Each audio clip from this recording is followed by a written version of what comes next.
Javier Milei es elegido como primer presidente de extrema derecha de Argentina desde el retorno de la democracia. Milei venció al peronista y actual ministro de Economía, Sergio Massa.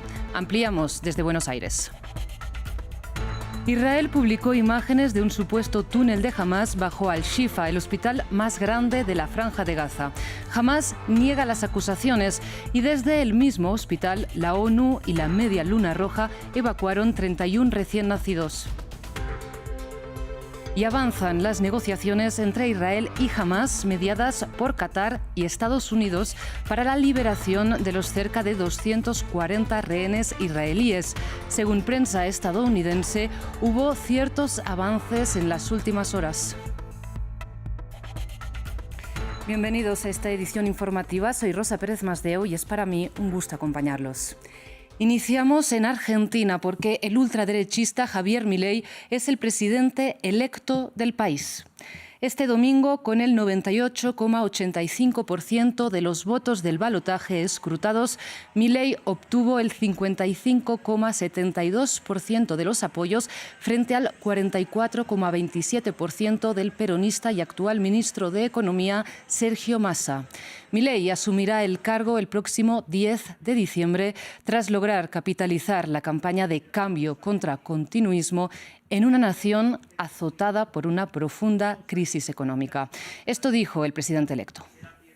Hoy es una noche histórica, no por nosotros, sino porque se ha terminado una forma de hacer política y comienza otra. Quiero decirle a todos los argentinos y a todos los dirigentes políticos que todos aquellos que quieran sumarse a la nueva Argentina serán bienvenidos. No importa de dónde vengan, no importa qué hayan hecho antes, no importa qué diferencia tengamos. Estoy seguro que es más importante lo que nos une que lo que nos separa, porque eso es lo que va a hacer que pongamos de pie a la patria y volvamos a ser una potencia. A los argentinos quiero decirles que a pesar de los problemas enormes que tiene el país, a pesar de lo sombrío que luce la situación, quiero decirles que Argentina tiene futuro, pero ese futuro existe si ese futuro es liberal. Y precisamente desde Buenos Aires, desde la sede donde Javier Milei dio su discurso de victoria, nuestro corresponsal Natalio Cosoy nos amplía. La victoria de Javier Milei en estas elecciones fue contundente. Su promesa de dar por tierra con los gobiernos del peronismo, con el gobierno al que él llama kirchnerista, de Alberto Fernández, pero también de Sergio Massa como ministro de Economía, su promesa de transformar la economía a través de, entre otras cosas, el cierre del Banco Central y eventualmente una dolarización, su promesa de un concepto muy amplio de libertad, le dieron una enorme ventaja en esta segunda vuelta en las elecciones. El mapa de Argentina se tiñó casi en su totalidad del color violeta de su fuerza La Libertad Avanza. Y aquí, frente al búnker de campaña de Javier Milei, sus seguidores celebraron especialmente esta victoria. Va a costar todo, un año nos va a costar, pero sacamos a los peronistas, sacamos a los kirchneristas y estamos felices.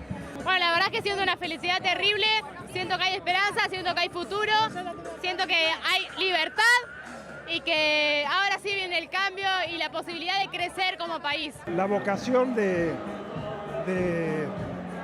nuestro presidente electo es la de hacer una transición ordenada con el actual gobierno y entiendo que la vocación del actual gobierno es la misma, con lo cual no va a haber ningún problema en eso. Ahora lo que viene es una transición que puede llegar a ser difícil. De aquí al 10 de diciembre, el día en que asuma Javier Milei, veremos cómo se comporta sobre todo la economía argentina. Esta crítica economía que ha sido el telón de fondo de estas elecciones y cómo recibe Javier Milei el país el día que asuma y qué hace a partir de esa asunción como jefe de Estado, como presidente de Argentina. Y el actual presidente de Argentina, Alberto Fernández, reconoció en la red social X los resultados y anunció su intención de llevar a cabo una transición de mando ordenada. Previamente, incluso antes de la divulgación de los resultados oficiales, el candidato peronista y actual ministro de Economía, Sergio Massa, reconoció también la derrota y dijo que acaba una etapa en su carrera política. Escuchemos. Obviamente los resultados no son los que esperábamos y me he comunicado con Javier Milei para felicitarlo y para desearle suerte porque es el presidente que la mayoría de los argentinos eligió para los próximos 4 años. Ahora cambiamos de tema y actualizamos la información de la guerra entre Israel y Hamás, porque el ejército israelí presentó imágenes de un supuesto túnel de Hamás bajo el hospital de Al-Shifa, el más grande de la Franja de Gaza, donde asegura que Hamás tenía un centro de operaciones.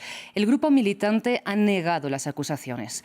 Además, Israel presentó un video en el que dice se ven los rehenes israelíes secuestrados por Hamás el 7 de octubre dentro del hospital.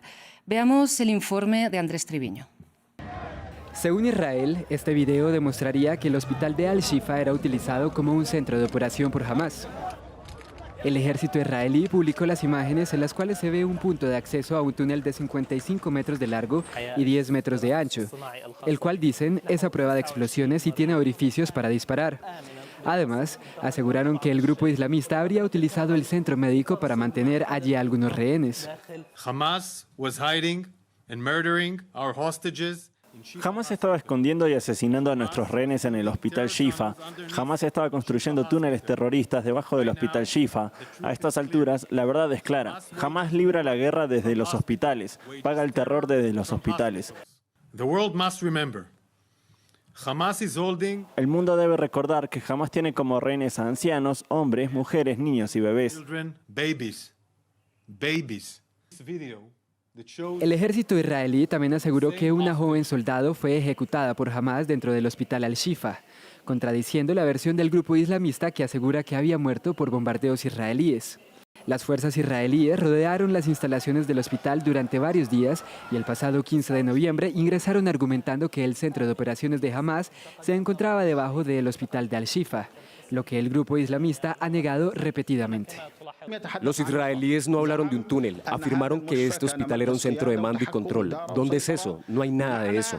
No porque lo hayamos ocultado, sino porque mienten, tal como mintieron sobre el festival. No significa gran cosa. No negamos que los túneles se extienden a lo largo de la franja. Eso nunca lo hemos ocultado. Entre tanto, 31 bebés prematuros lograron ser evacuados del hospital hacia la frontera con Egipto y se estima que 300 personas más, entre pacientes críticos y personal médico, aún continúan atrapadas. Y entre tanto, el primer ministro de Qatar dijo este domingo que las negociaciones para un acuerdo para la liberación de los rehenes avanzan en asuntos prácticos y también logísticos. Nos amplía Patricio Peralta. Cuestiones prácticas y logísticas. Esos son los obstáculos menores que enfrenta el acuerdo para liberar a un grupo de los más de 240 rehenes retenidos por Hamás en Israel el 7 de octubre. Así lo informó el primer ministro de Qatar, quien explicó que los puntos conflictivos en esta etapa ya no representan el núcleo del acuerdo. El acuerdo ha tenido altibajos de vez en cuando a lo largo de las últimas semanas.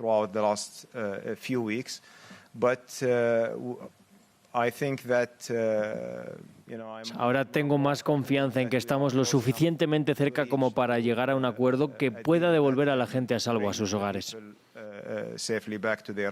Qatar ha participado de la liberación de los únicos 4 rehenes que lograron salir vivos de la Franja de Gaza. Ahora mantiene las negociaciones para alcanzar un acuerdo entre Israel y Hamás en coordinación con Estados Unidos. Sus declaraciones llegan luego de la publicación de un informe del medio The Washington Post, que dice que las partes llegaron a un acuerdo tentativo para liberar a 50 rehenes a cambio de una pausa de 5 días en los combates con vigilancia aérea. Sin embargo, Israel y la Casa Blanca han negado esta versión y aseguran que siguen trabajando en la formulación de un acuerdo.